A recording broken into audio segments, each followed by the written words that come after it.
All right. Hey, everybody. Welcome back. This is the fourth and final episode of our contracting method series, and what I think a lot of you have really been waiting for. So if you came in fresh, and a lot of you probably did, because this is a particular topic that gets a lot of traffic, here's a 60-second catch-up so you're not lost. 3 episodes ago, in episode 55, I laid out the 2 forks in the trail: cost plus on one side, fixed price on the other. The same destination, 2 completely different ways of getting there.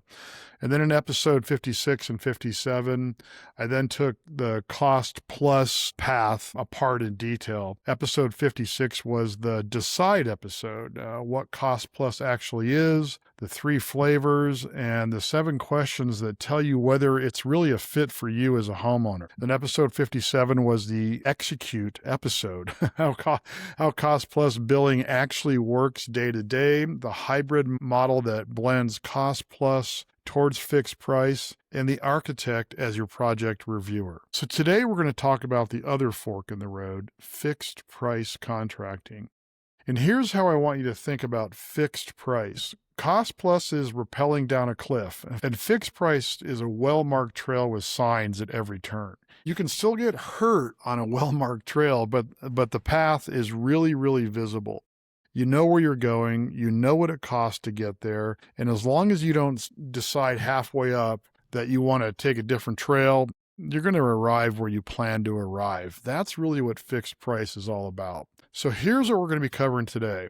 5 segments. First, what fixed price actually means in plain English. Second, the 4 components that make a fixed price contract even really possible. And here's the punchline I'll spoil for you right now. 3 out of those 4 are about you, not about the contractor. And then third, how the payment schedule actually works and the single most underused protection homeowners have inside a fixed price contract. It's called the schedule of values. And then fourth, the part of this episode I had to add for this 2026 season, the escalation clause reality and how change orders actually work inside a fixed price contract. And then fifth, 5 questions that, if you answer them honestly, will tell you whether fixed price is the right path for your project or whether you need to get back to cost plus. So get a notepad and let's dig in. So what is a fixed price contract in plain English? Take everything we said about cost plus in episode 56 and episode 57, the open checkbook method, full transparency, you carry the risk, and then flip it. Fixed price says the contractor carries the risk, you carry the certainty,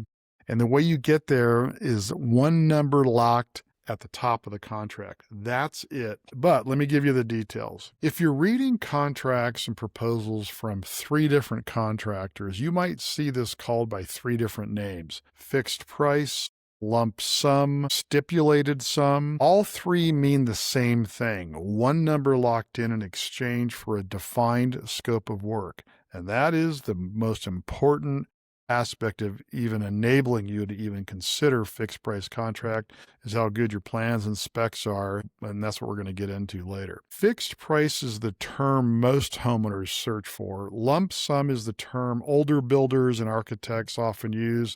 Stipulated sum is the term that shows up on like industry documents, contract forms, but those are the industry standard contracts written by the American Institute of Architects for most cases. So if you see any of those 3 on a proposal, treat them as identical. They're the same contract type with a different name. So how does the contractor arrive at one number?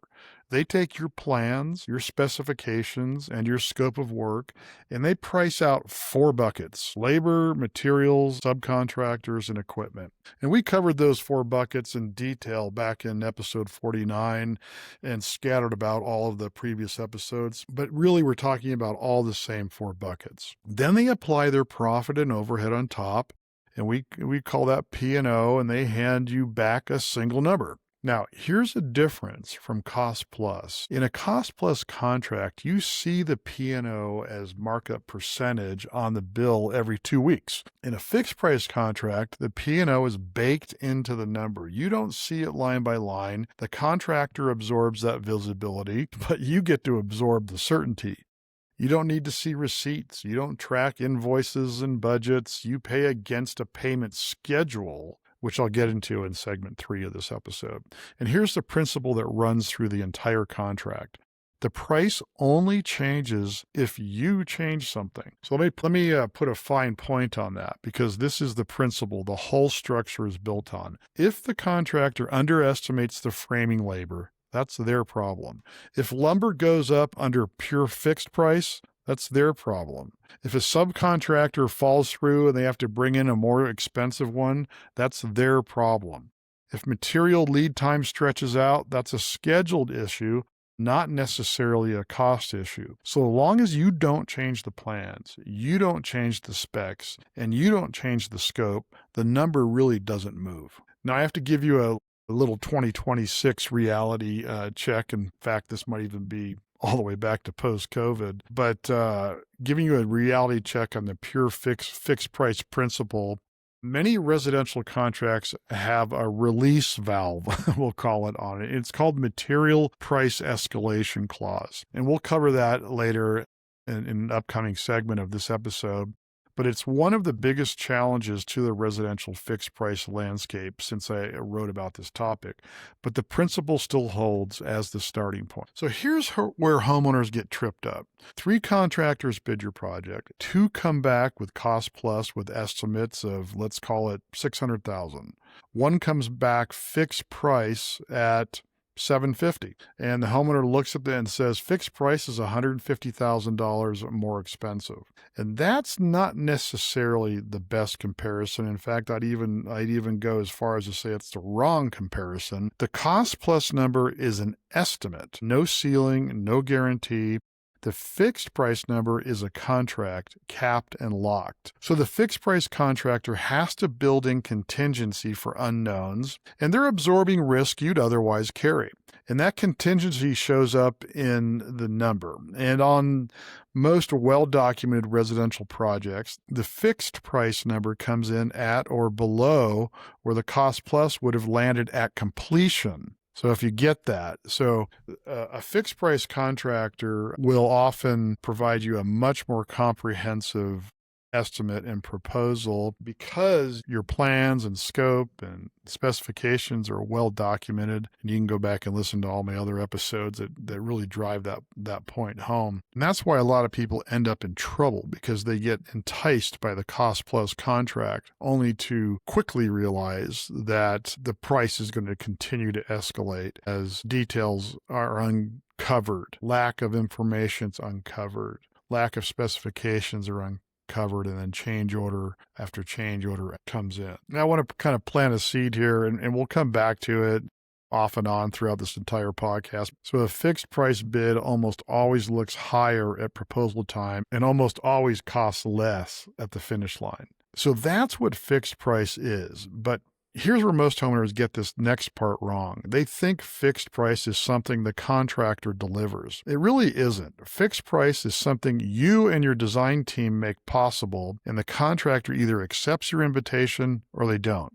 Let me show you how those 4 components work. So I want to spend the heart of today's episode on what I call the 4 critical components. And these are the 4 things that have to be in place for a fixed price contract really to even exist for both sides, frankly. These are the 4 things that have to be in place for a fixed price contract to really even exist. If even one of these is missing, your contractor is either going to refuse to fix price your job, or they're going to fix price it and pad it so heavily it stops even being competitive. And what I want you to notice, and this is the most important thing this entire 4 episode series, is that 3 out of 4 components are about you and your design team, not about the contractor. The contractor is the last step in the chain. So let me walk these through. Component number 1, a set of plans tailored and detailed to your desires. And notice the word detailed, not generic, not borrowed, not well figured out in the field, detailed. Tailored means designed for your project, your lot, program, your priorities, not pulled off of a plan's website. Detailed means dimensions, sections, details, schedules, construction documents, not conceptual sketches. The plans are the contractor's eyes. If the plans are vague, the bid is vague or padded, and the contractor will protect themselves against what they really can't see. And now, if a contractor is willing to fix price off of vague plans, ask yourself why. Either they're absorbing a lot of risk you're going to pay for in contingencies, or they're planning to recover that risk through change orders later. Neither is really good for you. Component number 2, thorough specifications and a detailed scope of work document. The specs and the scope of work are what's not on the plans. The plans show you where.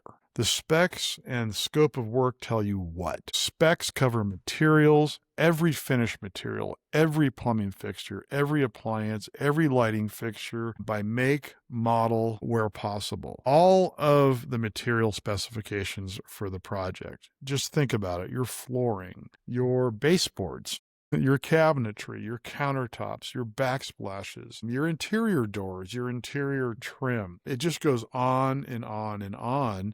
And that's where I talked about in my work breakdown structure and how we organize all of these materials and decisions so that you as a homeowner can get covered. Make sure you got all your decisions made and you can align your budgets and estimates by that work breakdown structure.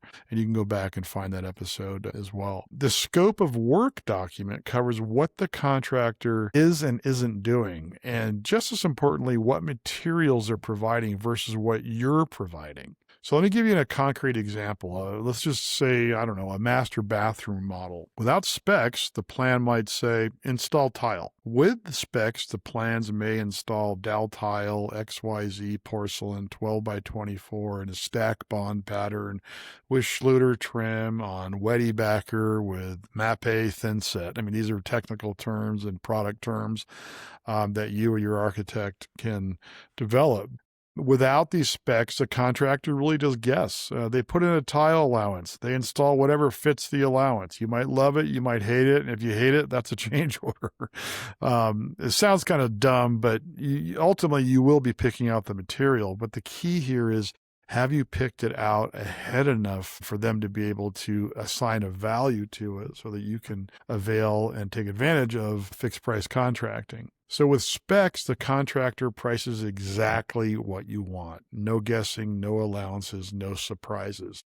So back in episode 53, bid package episode I talked about, I walked you through exactly what should be in a bid set. Plans, specs, scope of work, options, alternates, allowances. That's what you hand to the contractors. Episode 53 is what makes fixed price possible.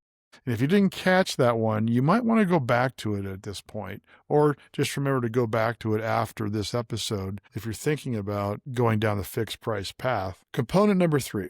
A homeowner and a design team willing to invest the time and money to deliver thorough information. Notice this is the third component of 4, and it's the one that decides whether the first 2 components really even happen. So detailed plans cost money. Architects and designers don't deliver thorough construction documents in a budget package. You have to invest in that level of detail. And we're talking real design fees, not the bare minimum. And specifications cost time. Selecting every material, every fixture, every appliance by make and model is a project of its own. It's months of decisions before construction starts, and this is where the design team comes involved, which could be a combination of your architect and your interior designer, and those responsibilities can get separated so the architect can focus on the design of the structure and the more holistic, higher level look, and the interior designer can get into what color grout you want, for example. And a lot of homeowners want to skip this. They want to start construction faster. They want to save the design fees. They want to boast about how little they spent on their design fees, how they're going to act as their own interior designer. And a lot of people take a shortcut here. The shortcut, not only does it close the door on fixed price, but it already undermines the quality of the project and the experience for you as a homeowner. So here's the trade I want you to understand. You either invest the money and time up front in design, or you absorb the risk later in construction. Risk doesn't disappear, it just moves. And it usually moves from a place where you can manage it, the design phase. to a place where you can't in the middle of construction. All right, here's component number 4.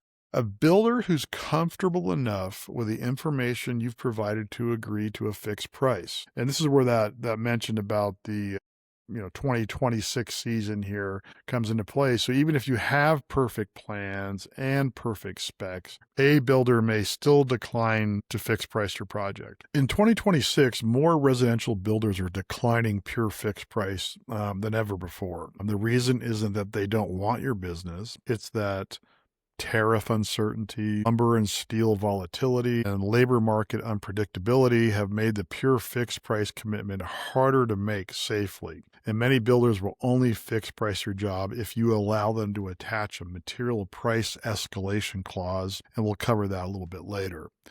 If 3 builders look at your plans and all 3 decline fixed price, the issue might not be the builders. It might be the plans. And so go back to your design team and find out what's missing. If 1 builder fixed prices it and 2 decline, ask the 2 who declined what's missing. Their answer will tell you whether the one who said yes is taking on a real risk or just willing to recover later through change orders. And that second case is a contractor you should really be careful with. All right, and keep in mind that in earlier episodes during the design process, I spoke about how having an early conversation with your architect about the type of contract that you may want to engage with contractors on. And now, hopefully that you're empowered with this information, you can actually intelligently ask those questions, which will influence, or could influence, I should say, the mindset of the design professional, the level of details that are provided, and the overall quality of plans and specifications. I mean, in principle,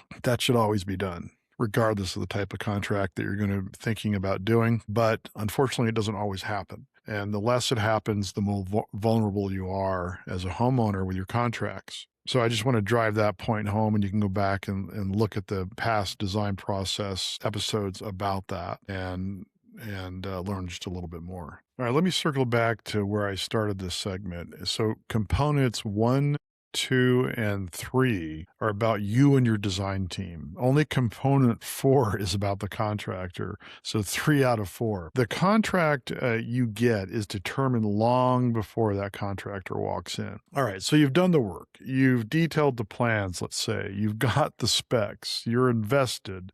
3 contractors come back with fixed price bids. You picked one. Now, so how does the money actually flow? Because in fixed price contract, the payment schedule really isn't an optional thing. In many states, California is one, it's required by law. So in a cost plus contract, the money flows continuously. You get a bill every couple of weeks, you review the receipts, you write the check. Episode 57 covered this in detail.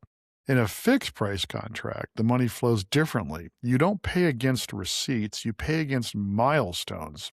And the milestones and how each one is valued are written into the contract before you sign it. In many states, having a fixed price payment schedule in the contract is required by law. And that's not me being cautious. That's the state legislator saying this protects homeowners, and we're going to require it. And so why does this matter? There's 3 reasons why this matters. 1, it prevents what's called front loading. Front loading is when a contractor takes a huge deposit and then becomes unmotivated to finish. 2, it prevents backloading. Backloading is when a contractor underbills, runs out of cash, and walks off the job before completion. And 3, it gives both parties a predictable rhythm, right? So the contractor knows when the cash is coming, you know when the check is going, and nobody is guessing. So let me walk you through what a typical fixed price payment schedule looks like on a custom home or major remodel project. There are different ways to really structure this, but the most protective version, the version I recommend, every draw to a verifiable construction milestone. So an industry typical structure looks something like this. Mobilization deposit.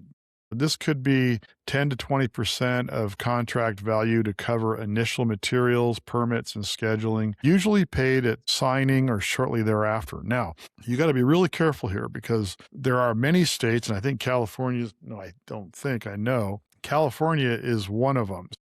You have to look at how much a contractor really can require upfront before they actually arrive to your job site. Once they mobilize to the job site and they're on the job working, that's a different story. But you want to be careful how much money is paid to a contractor before any mobilization occurs. So another example is foundation complete and inspection passed. That's the next draw. Framing complete and inspection passed. Next draw. Mechanical, electrical, plumbing is rough inspected. That's the next draw. The drywall's completed, trims and finishes. So that's a really high level look. On many projects that I've done, it could be anywhere of 20 to 30 progress payments that are tied to specific milestones when things are completed. So every draw can be verifiable. Every draw is field confirmed. There is no, I think we're at 50%. Either the framing inspection is signed off or it isn't. Either the rough ends are inspected or it isn't. The bar is really, really clear. And here's the part most homeowners have never really heard of, and it's the single most powerful protection you have inside a fixed price contract and really any contract. It's a schedule of values, right? So if your contractor hasn't offered you one, you should ask for it. And here's what it is. A schedule of values divides the total contract price into line items by category of work. Does that sound familiar from my previous episodes? The foundation, framing, roofing, plumbing, et cetera, et cetera. So on a $750,000 contract, the schedule of values might show, foundation at $45,000, framing at $90,000, mechanical at $60,000, and so on down the line until the line items sum to the contract total. Now, when the contractor submits a draw request, they bill against the schedule of values. Foundation 100% complete, $45,000 due, framing 100% complete, $90,000 due, etc. You can see exactly what's being billed and you can see exactly what's being completed. Either you agree or you go walk the site and find out why. And here's another one. A payment schedule without a schedule of values is just a calendar dates with money attached. And with a schedule of values, you've got verifiable progress with the money attached. And the schedule of values is industry standard on even the standard AIA contract forms, American Institute of Architects. There's standard contract forms out there. And it's one of the single most underused protections by residential homeowners. And most don't know to ask for it. So now you do. Before I get into a little bit more detail on that, one of the things that really drives this category of values is the actual construction schedule, right? So we have the schedule of values, but then we actually have the construction schedule itself, which is the progression of all the tasks and events in the project from the day you start to the day you finish. So a lot of contractors that are well managed and know how to manage a project have generated a detailed project schedule that is shared with you and should be shared with you at the time of contract signing. And then that empowers them to be able to flag the certain milestones of each of the progression of the project and relate those directly to the values for those completed tasks. So keep that in mind. Be looking for a project schedule, not schedule of values, a project schedule, construction schedule that directly correlates with the values that they're asking for in their payment schedule. There's one other piece of information here about the progress payments, and that's called retainage. Retainage could be, and every contractor is going to do this a little bit differently, but retainage is a 5% value of every draw or one chunk at the end that you hold back until the punch list is done and the final walkthrough is complete. Retainage is really your leverage at the finish line. The contractor wants their last check. You want your punch list done. Retainage aligns those interests from both sides. So industry typical retainage on residential fixed price is 5 to 10%. of the contract value released after substantial completion is verified and the punch list is really signed off. And the retainage is really the difference between paid in full and finished. So the money flow is structured, the schedule of values is in place, the retainage is set. So then halfway through the project, you decide you want to upgrade the kitchen cabinets. Or the lumber supplier raises prices on the next framing order. Or the framing crew discovers a structural issue when they open up a wall. Now what?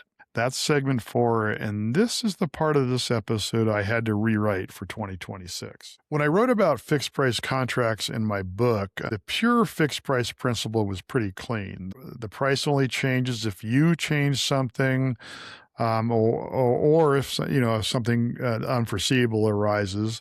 Those principles still hold as kind of the starting point, but in 2026, two things have shown up in residential contracts that homeowners need to understand before they sign anything. And the first is the material price escalation clause, and the second is the change order discipline. So let me take both here. A material price escalation clause is a paragraph the contractor adds to a fixed price contract that says if certain materials go up more than a certain percentage after we sign, the price gets adjusted. It is essentially a release valve on the pure fixed price principle. Material escalation clauses became widespread after 2020 supply chain disruption, and they've intensified through 2025, 2026 with tariff volatility on steel, aluminum, lumber, copper, and the industry group Consensus Docs publishes a standard escalation amendment, and many residential builders now decline pure fixed price without one of these attached. So how do these clauses usually work? The contractor absorbs the first 5% or 10% of the material price increases. And anything above that gets passed through to you with documentation. And some clauses list specific materials such as lumber, steel, copper, etc., sometimes even concrete. Others apply broadly to quote unquote covered materials. And some reference an objective index like the producer price index. Others reference supplier quotes. Index-based is more protective for you, the homeowner, and it removes subjectivity from this little trigger, this little secret little trigger that can pop up on you. So let me be clear about something. An escalation clause is not a contractor really trying to game you. It's the market telling you that really the risk has a price and someone has to carry it, right? So the question is, how is the risk really split? And if you see an escalation clause in your contract, ask 3 questions. 1, what's the threshold before it triggers? 5%, 10%? 2, is it indexed to an objective measure or to subjective supplier quotes? And 3, is there a cap on how much can pass through to you? Those 3 answers tell you whether the escalation clause is balanced or whether it's a one-way street where you absorb all the upside risk. Now, the second clause every fixed price contract has, and one I've always handled a particular way in my own business, the change order, and what I separately call the extra work order. So most contracts roll those 2 into one, and I split them apart, and let me tell you why. A change order is when something that was in the original plans and specs gets changed. So you decide the kitchen tile is going to be a different make and model than what's on the plans and the specs. That's a change order. The origin is on you. An extra work order is when something that was never in the original plans or specs gets added. You decide halfway through to install a security system that was never on the drawings. That's an extra work order. The origin is also on you, but the work is genuinely new scope. So why do I split them? Because the conversation is really different. A change order is a substitution. Replace A with B. Here's the delta, usually a relatively clean math problem. An extra work order is an addition. A plus B, here's the new cost, which usually has labor implications, schedule implications, and sometimes coordination implications with other trades. So both require written documentation and your signature before the work starts. There really shouldn't be exceptions on that. And here's where I've seen more contractor-homeowner relationships break than anywhere else in my career. The contractor performs extra work without an approved order. They don't bring it up.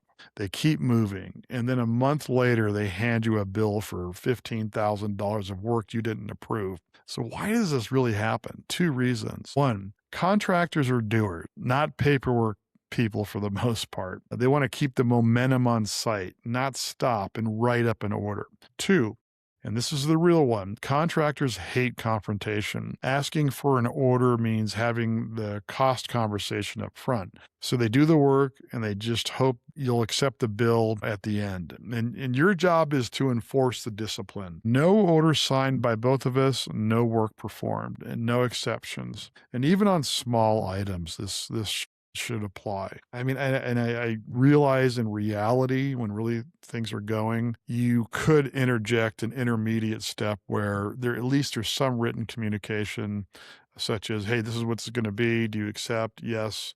And you say yes, you've acknowledged and agreed, and they'll back it up with a formal change order or extra work order later to formalize the agreement that you have, but still in writing. So all in all, this isn't being a difficult homeowner. This is honoring the contract you both signed. So a handshake feels nice. A signed order is what you'll have in your hand when you don't agree on what the handshake covered.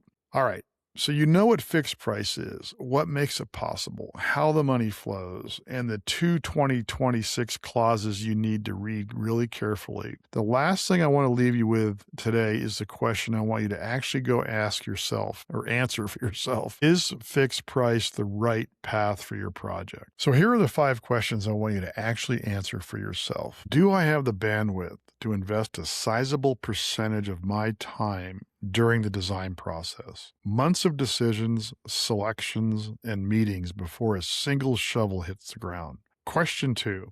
Am I willing to mitigate risk by investing enough money with the design team to let them document my project thoroughly? Meaning, real construction documents, not concept drawings. And question 3, am I okay prioritizing my financial security over the construction start date? Meaning, I'd rather start later with certainty than start sooner with risk. And question 4, is my contractor willing to enter into a fixed price contract based on my plans and specifications? And if they're not, do I really understand why? Question 5, do I have a good feeling about my contractor candidates, or am I just selecting the least expensive one? If you answered yes to all 5, fixed price is your path. If you answered no to question 1 or question 2, fixed price probably isn't going to be possible for you.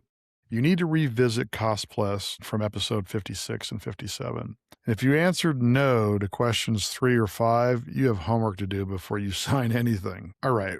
So we've walked the trail, both forks, 4 episodes, 1 body of work here. And you know more about contracting methods than probably 95% of homeowners have ever learned before they sign. So let me close this out.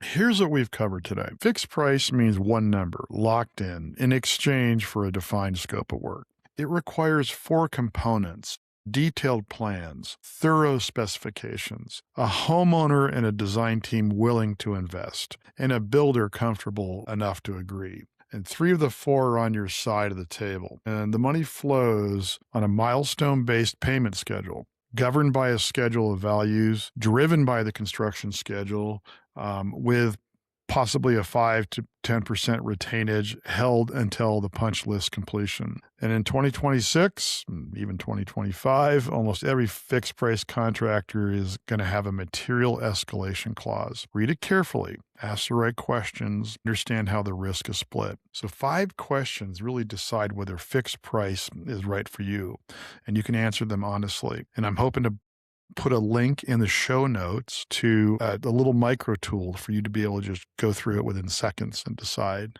if that's really your choice. And you can do the same thing with a cost plus method as well. And I'm hoping that you'll be able to come to a conclusion. And you can always go to the book, The Awakened Homeowner, and it's on Amazon. And I appreciate you looking at that because it's 0.1% of the cost of your project probably. And section 3.203 specifically is where I dove into this. And I'll put the link to the book and and other resources for you in the show notes. And for those of you who are planning a project or planning to plan a project right now and want a structured way to work through these decisions, head over to buildquest.co and reserve your spot for a beta testing of my BuildQuest software platform that I'm building just for you and your design professionals and your construction professionals, where we're walking homeowners through exactly this kind of decision step by step. And if this series has been helpful to you, do me a favor, leave a review on the Apple Podcasts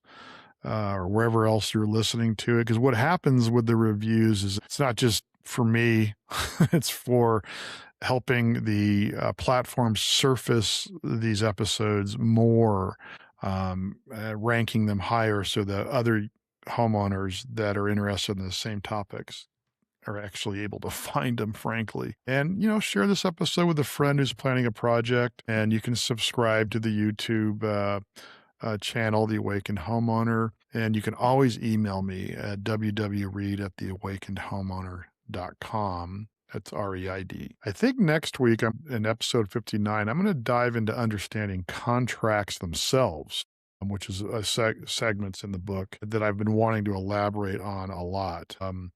We'll get into change orders and extra work orders in detail, who you contract with, and all of those components. So as always, I'm Bill Reed, your home building coach, and my mission is to enlighten, empower, and protect you. So let's go make it happen.